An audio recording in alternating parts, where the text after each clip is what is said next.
Welcome back to my good issues listeners. Today my topic name is The Lagoon by Joseph Conrad. About Joseph Conrad, first of all, his earlier name is Joseph Theodore Conrad Karzenowski. He is a well-known novelist and short story writer of the 20th century. He was born December 3rd, 1857 in Podalia, which was then in Poland under the Russian rule but is now a part of the Ukraine.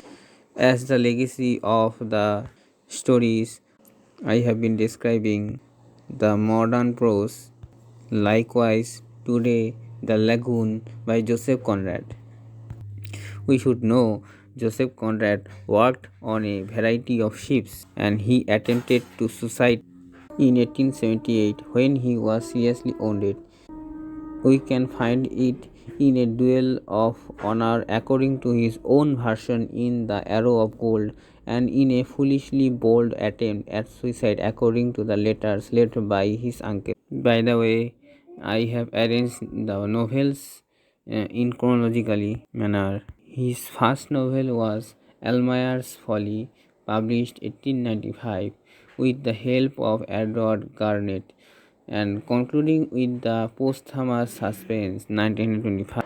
And his next novel are An Outcast of the Island 1896, The Nugget of the Narcissus 1897, Heart of Darkness 1899, Lord of Jim 1900, The Inheritors, Typhoons 1902, and his collection of short stories names are The Mirror of the Sea, is a memoir, autobiographical one, and the Secret Agent 1907, a set of six 1908, Under Western Eyes 1911, a personal record, also an autobiographical memoir published in 1912, Chance 1913, Victory 1915, The Shadow Line 1917, The Arrow of Gold in 1919.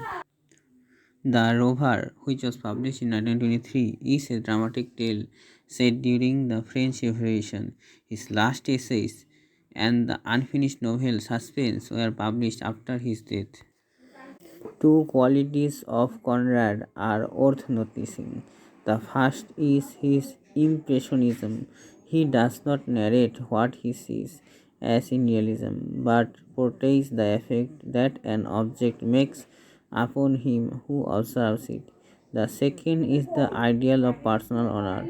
When he pits a man against the hostile influences of the terrorist regime in under Western eyes, or against the hostility of the unquiet sea in Lord Jim, the one test by which the man stands or falls is loyalty to his fellow man. He is thus a profound moralist, not one interrupting his tale to preach morality, but letting a character speak for himself by his actions, and letting him save or lose his soul by loyalty to a moral ideal. Conrad's stories are distinguished for certain qualities of narrative art, a tendency to postpone the crisis and defeat expectation. The result is to concentrate the force of the situation in a total effect of explosive intensity. He handles scenes with wonderful effect to create an atmosphere that determines the unity and total effect of the short story. In his Heart of Darkness, the heavy tropical air of equatorial Africa broods like a miasma, unhealthy mist of a wetland over the monstrous and uncouth works of nature, twisting humanity itself into similar forms of atrocious inhumanity.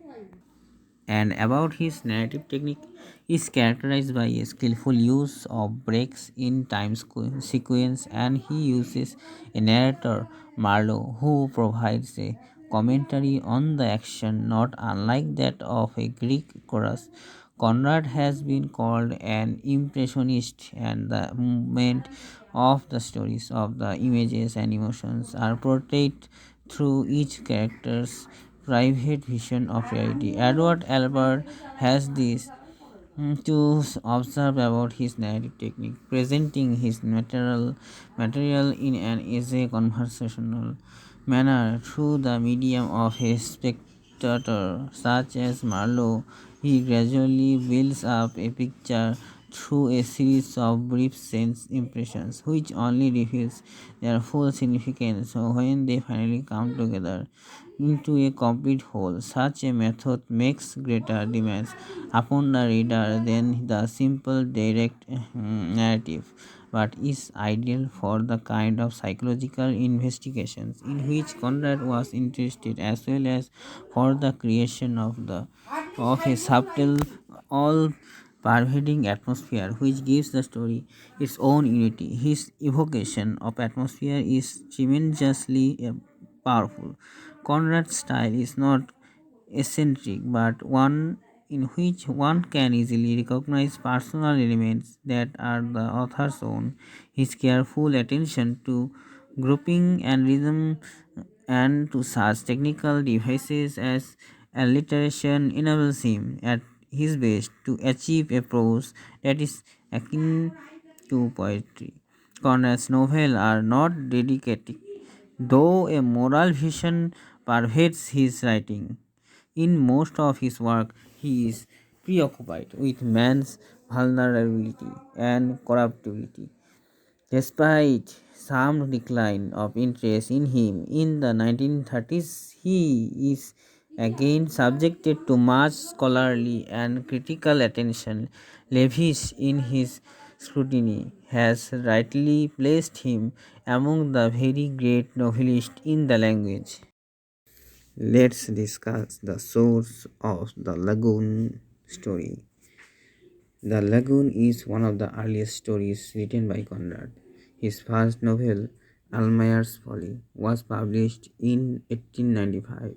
2 years after, in 1897, The Lagoon was first published before being placed in a collection of short stories. Conrad was always happy with this production. Like many of his novels, the present story has also an exotic Malayan setting. Many like it for its romantic jungle setting, for its exciting tale, and for its serious moral dilemma.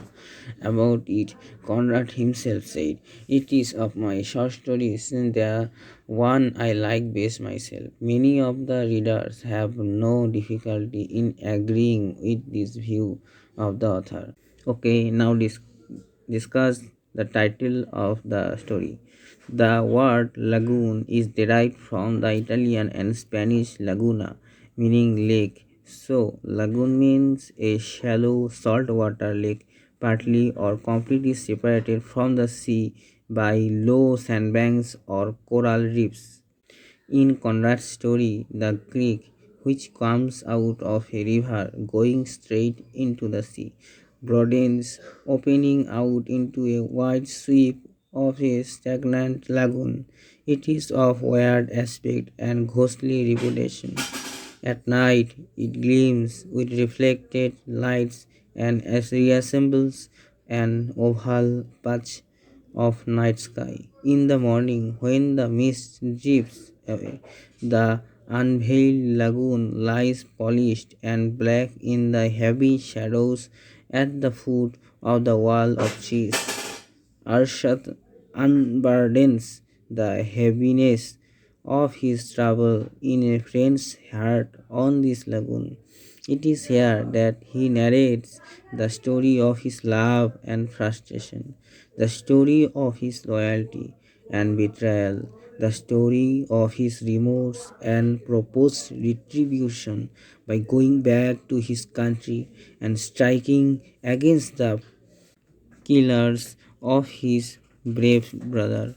It is here that he confesses before the white man that he did not care for anyone's death, except for the peace in his own heart and the unsuppressible need for the rehabilitation of his honor before his own eyes.